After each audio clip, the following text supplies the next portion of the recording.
ആദ്യത്തെ റിലീസ് ദിവസം ഇതേ തിയേറ്ററിൽ നിന്ന് കണ്ട സിനിമയാണ്. നമ്മൾ ഒരുപാട് തവണ കണ്ട സിനിമയാണ്. 4K വരുമ്പോൾ അതിൻ്റെ ഒരു സൗണ്ട് ക്ലാരിറ്റി ഒക്കെ ഭയങ്കരമാണ്. പ്രതീക്ഷിച്ചല്ല, ഇങ്ങനെ ഒരു റീ റിലീസ് പ്രതീക്ഷിച്ചല്ല. അപ്പോൾ അന്ന് കണ്ടേക്കാളും അന്ന് ഇവിടെ അഞ്ജലി തിയേറ്ററിലായിരുന്നു. അന്നേ കണ്ടേക്കാളും അതിഗംഭീരമായി ഒരിതുണ്ട്. നല്ല സൗണ്ട് സിസ്റ്റം കാണാൻ ഒരു സീൻ കൂടെ ബോറടിയില്ല. മലയാളത്തിൻ്റെ തകർത്ത് വാരിയിട്ടുണ്ട്. ഇനി വന്നാലും ഇനിയും കാണും. നമ്മൾ ഒരുപാട് തവണ കണ്ട സിനിമയാണ്. 4K വരുമ്പോൾ അതിൻ്റെ ഒരു സൗണ്ട് ക്ലാരിറ്റി ഒക്കെ ഭയങ്കരമാണ്. സ്ക്രീനൊക്കെ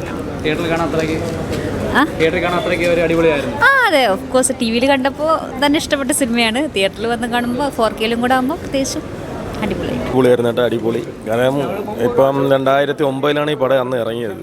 അപ്പോൾ അന്ന് കണ്ടേക്കാളും അന്ന് ഇവിടെ അഞ്ജലി തിയേറ്ററിലായിരുന്നു. അന്നേ കണ്ടേക്കാളും അതിഗംഭീരമായി ഒരിതുണ്ട്. കാരണം ഒരു ആവേശം, പണ്ടത്തെ ഒരു ആവേശം കയറി വന്നതാണ്.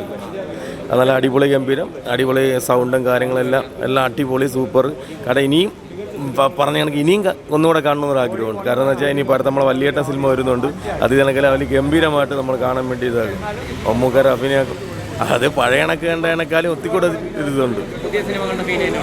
പുതിയ സിനിമ, അതാണ് പറഞ്ഞത്, പുതിയ സിനിമ വിട്ട് കണക്കുള്ള ഒരു ഫീലിംഗ് മനസ്സിൻ്റെ അകത്ത്.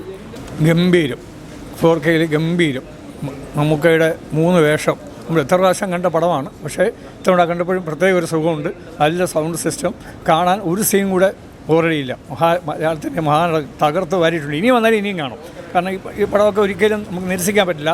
2010 മികച്ച നടനുള്ള അവാർഡ് നമുക്ക് കിട്ടിയത് ഈ പടത്തിലൂടെയാണ്. മനസ്സിലായില്ലേ? അതുകൊണ്ട് ഞങ്ങൾ ഇനിയിപ്പോൾ മമ്മൂക്ക എന്ന് പറയുന്ന ഒരു അഭിനയ പ്രതിഭ ഈ എത്ര പടം അഭിനയിച്ച് ഇനിയിപ്പം ഒരുപാട് പടം ഇനിയിപ്പോൾ ഇത് റീ റിലീസ് വന്നാലും ഞങ്ങൾ കാണാൻ തയ്യാറാണ്. ഞങ്ങളെപ്പോഴും ഇദ്ദേഹത്തിൻ്റെ കൂടെ ഉണ്ടാവും.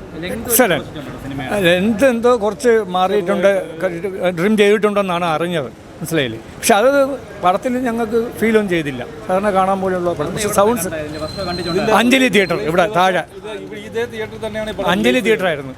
അപ്പോൾ ഏരിയസ് പ്ലസ് ആയിട്ടില്ല, നോർമൽ തിയേറ്റർ ആയിരുന്നു. റിലീസ് ദിവസം ആദ്യത്തെ റിലീസ് ദിവസം ഇതേ തിയേറ്ററിൽ നിന്ന് കണ്ട സിനിമയാണ്. ഇന്ന് അതിൻ്റെ പുത്തൻ സാങ്കേതിക വിദ്യകളെല്ലാം ഉൾക്കൊള്ളുന്നുകൊണ്ട് 4K വരുന്നപ്പോൾ ഒന്ന് ബിഗ് സ്ക്രീനിൽ ഒരിക്കൽ കൂടെ കാണണമെന്ന് തോന്നി. പിന്നെ കാണാനുള്ള മറ്റൊരു കാരണമെന്ന് പറഞ്ഞാൽ ഇതൊരു മഹത്തായ സിനിമയാണ്. ഒന്ന് മമ്മൂക്കയുടെ 3 വ്യത്യസ്ത വേഷങ്ങൾ, രഞ്ജിത്ത് എന്ന സംവിധായകൻ്റെ മികച്ച ചിത്രങ്ങളെടുത്താൽ ഒന്ന് പാലേരി മാണിക്യം തന്നെയാണ്. അപ്പോൾ മമ്മൂക്കയുടെ 3 വ്യത്യസ്ത കഥാപാത്രങ്ങൾ ഒരിക്കൽ കൂടെ കാണാൻ സാധിച്ചു. പുത്തൻ സാങ്കേതിക വിദ്യകൾ കാണാൻ സാധിച്ചു. അത് തന്നെയാണ് എൻ്റെ ഏറ്റവും വലിയൊരു ഘടകം. സൗണ്ടിലും വിഷ്വൽ ക്വാളിറ്റിയിലും നല്ല വ്യത്യാസമുണ്ട്. അപ്പോൾ അത് അന്ന് കണ്ടതിനേക്കാൾ കുറച്ചുകൂടെ ദൃശ്യമികവോടെ ശബ്ദ സംവിധാനത്തോടെ കാണുമ്പോൾ വലിയ സന്തോഷം. ഒരിക്കലും പ്രതീക്ഷിച്ചല്ല, ഇങ്ങനെ ഒരു റീ റിലീസ് പ്രതീക്ഷിച്ചല്ല. പിന്നെ എനിക്കൊണ്ട് മമ്മൂക്കയുടെ 3 ഗെറ്റപ്പും ഗംഭീരമല്ലേ. അപ്പോൾ അത് വീണ്ടും കാണാൻ പറ്റി. നല്ല എക്സ്പീരിയൻസ് ആയിരുന്നു. തീർച്ചയായിട്ടും നല്ല വിഷ്വൽ ക്വാളിറ്റിയാണ്. ശബ്ദ എല്ലാം അടിപൊളിയായിരുന്നു.